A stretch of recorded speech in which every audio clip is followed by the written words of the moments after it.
Check it out now, y'all. NanoHub U, online instruction. Welcome to module 2.3 then. And just to remind you what we did in the last two modules this week is we introduced this model starting from an energy momentum relation. And in the last module, we used this idea that electron is a wave with a certain de Broglie wavelength, which has to fit into a box. And that gives you the number of states available up to a given momentum P, that is this N of P. And these two can be combined to obtain the number of states up to a given energy, whose derivative then is the density of states.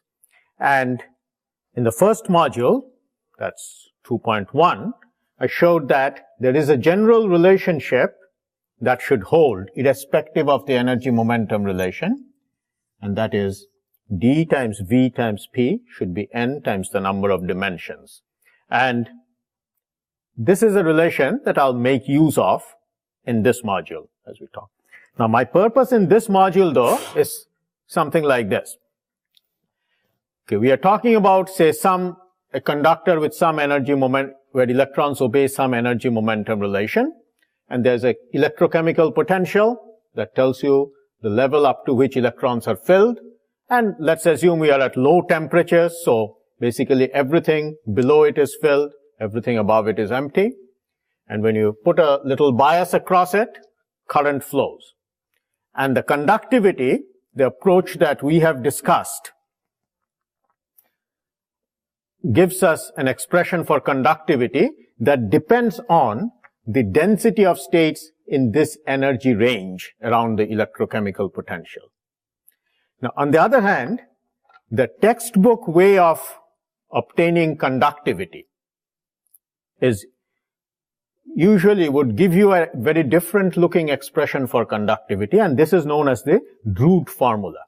So the expression that you normally see in the literature would look something like this. Sigma is equal to Q squared tau over M. So Q is the charge on an electron, tau is the mean free time, M is the mass of an electron,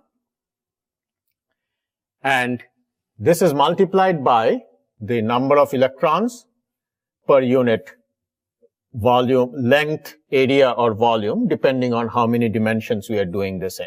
So the expression you'd see most commonly would be something like this. And, 1 over L or 1 over WL or 1 over AL. Because this N is the total number of electrons, which means all the electrons in these states up to here. Because all these states are filled. This is low temperature, everything below it is filled, everything above it is empty. So that's this N. Now, this is a rather different view though, because one of the things I insisted right in the beginning is that current flow only depends on the electrons in this energy window. Things down here don't really matter. On the other hand, this approach tells you that current flow depends on the total number of electrons. And that looks like a very different thing. And what I'll try to show you is that that approach actually is equivalent to this if you only have states described by a single energy momentum relationship. On the other hand, there are all kinds of situations where this one won't work very well. You'll have problems with this. But what we have obtained already, namely the expression that we started with, this Q square diffusion coefficient times this density of states, that expression is much more general. This holds in general, whereas this Drude formula is a specialized thing which is sometimes equivalent but cannot really be used in general. But usually people remember the Drude formula. That's what they usually think in terms of. And the reason is something like this, that in the normal approach, you see, the root formula is relatively easy to obtain. In fact, I'll explain to you in a minute how we get that. And so, if you take a standard solid-state physics text, that will usually be in, like I say, chapter 1.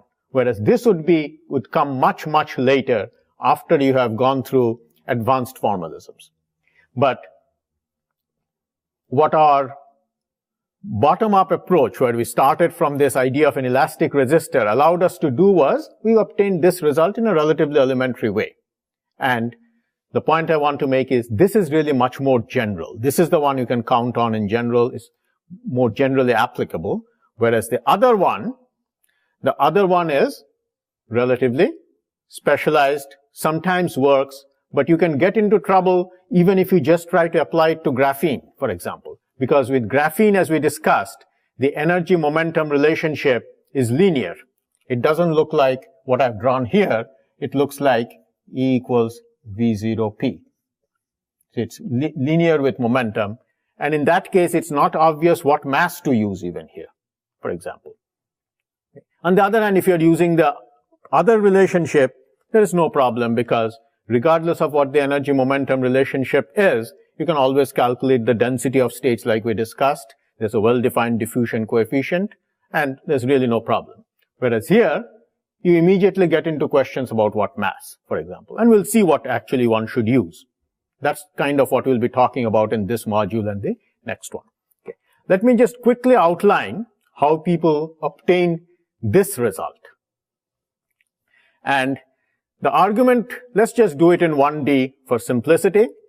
That usually the argument goes that electrons are driven by electric fields, and so the force that an electron feels is QE, and according to Newton's laws, QE should be equal to m dV dt. And of course, if this were everything, then when you apply an electric field, the electron should be continually accelerating. But instead, it reaches a steady state, because when electrons are going through a solid, it's like going through a very viscous medium, where there is a very strong viscous drag, which you model as mv over tau. So this is what you call the mean free time. That's the momentum, and the more the momentum that is lost due to this viscous drag. I'm not going through this too carefully, because my whole purpose is just to give you an idea of how this argument goes, and I'm not going to make use of any of this. The only reason we are going through this is the standard thing that you'll see in freshman physics. This is the result that's most widely known, and since our result looks a little different, I feel it's useful to try to connect the two. So, and just want to remind you, if you have seen this before, how this one is obtained. So then you say that at steady state, we can drop this, and that tells you that the momentum, the steady state momentum that electrons will achieve, will be given by QE tau. And I can take the m here. And then the argument goes that the current depends on, is given by QNV. I guess if you are doing this in one dimension, it's the number of electrons per unit length times V. And this you can argue, again, from elementary considerations, that if you have a certain number of electrons per unit length, all traveling with a certain velocity, then the rate at which electrons will cross you per second will be number of electrons per unit length times velocity. This is it's a fairly simple argument based on the idea that, if you had a bunch of electrons traveling with some velocity, then if I stand here and watch how many cross me, what I can show is the number that will cross me per second will be the number of electrons per unit length times that. And now if I multiply by the charge on an electron, I'll get the current. So this then leads to Q square, Q n over L times V, so it's Q square over m tau, and this n times V. etc. And this is then what leads to this expression for conductivity that I mentioned before. This is what you'll see in freshman physics texts. Now, what is problematic about this is, it's a very simple derivation, which is why you see it everywhere. The problematic about it is it raises all kinds of questions. So, for example, if indeed electrons move due to an electric field, then what about all the other states down here? Because, as I mentioned, usually in a solid, you don't just have one little energy band here. You have all kinds of energy levels available at different energies way down here also. And what this energy momentum relation that we talk about, that's something that just applies to this narrow energy range. That's where you can use that. Down here, you cannot really use, there's all kinds of states down here, which we are not accounting for. But if electrons move due to electric fields, then you'd think that all these electrons should be moving. Why just these? Well, that's where you say that, well, some electrons are free and some aren't. So these are the free electrons. And so you see, you kind of have all kinds of mysterious issues coming up. Why are some electrons free? Why aren't these things conducting, etc.? On the other hand, the viewpoint that we adopted here, that gives a very natural explanation for this. And that is what we did in week 1. Namely, only those electrons conduct which are in this energy range between mu1 and mu2. Why? Because those are the states that one contact wants to fill up, another contact wants to empty. Down here, both contacts want to keep them filled, which is why they stay filled, nothing happens. You see? So it follows very logically, there's really no problems there.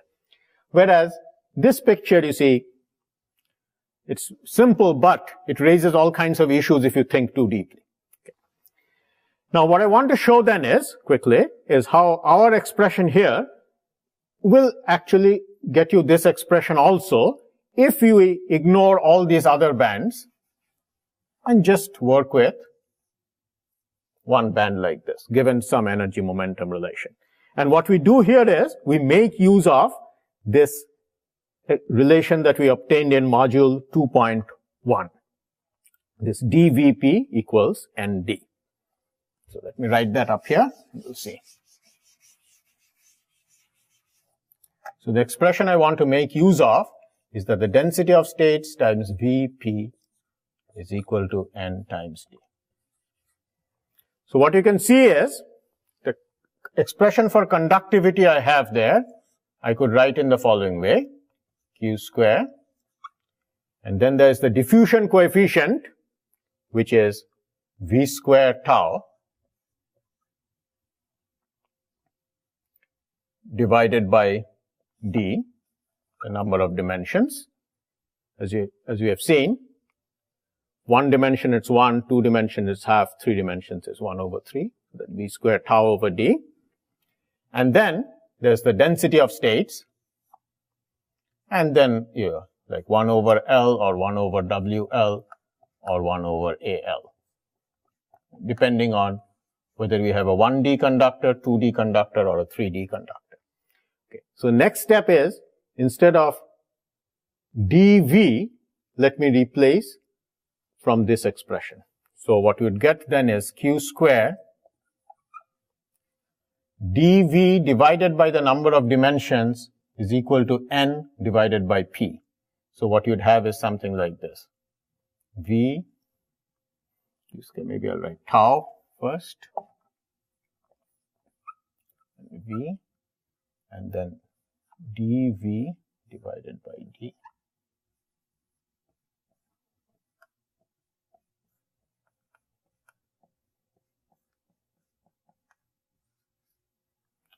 And what I'm saying is we could replace that quantity, dV divided by the number of dimensions, with n divided by p. So I could write here n divided by p. So now if you compare to the Drude formula from here, so let me just write that here for comparison. So the Drude formula is Q square tau over m times n times 1 over L, 1 over WL, 1 over. So you'll see those look basically the same equation. You see, looks very similar, and the two would be equivalent if we identify mass as momentum divided by velocity. Now, which of course looks, well, you might say, well, P equals mv. We know that. Momentum is mass times velocity. Yes, but that again is when you have a parabolic relation like E equals P squared over 2m. Let me.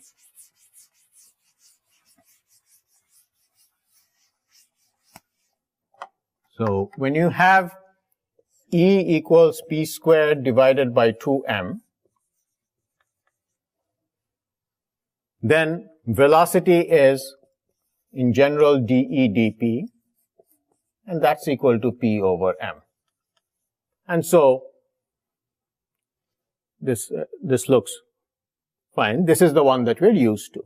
On the other hand, if you are talking of, say, graphene, where E is equal to V0P, then you'll notice actually velocity is constant. Is dE dP is just a constant number V0. It's independent of momentum. So what that means is that if I looked at the mass, it would be P over V. The V is a constant, and so the more the momentum, bigger the mass.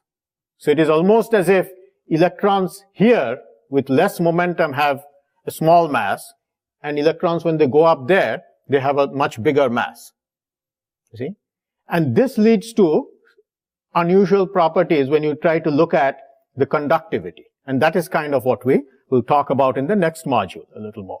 That the consequences of this, of not having a parabolic relation, that is, this E equal being proportional to P squared, that's what you normally call a parabolic relation. In the sense, this is like, if you had plotted it, it would look like a parabola.